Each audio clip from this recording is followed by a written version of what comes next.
Hey, what's going on, guys? Assad here, and in this tutorial, I'm gonna talk about min method in the math object. So, what it does, it will take an array of numbers and it will return the lowest valued number passed into it.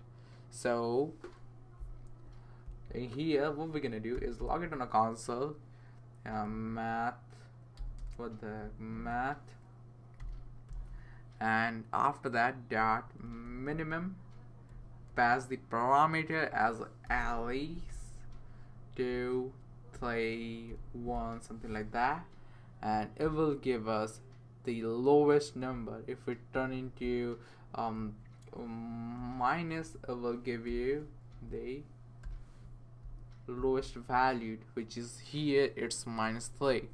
And now you are thinking, how are we gonna do with an array? So just create an array and give it as a name as array1, and what we're gonna do is 2 comma 3 comma 1, and then what we're gonna do is log it on a console and use the Math.min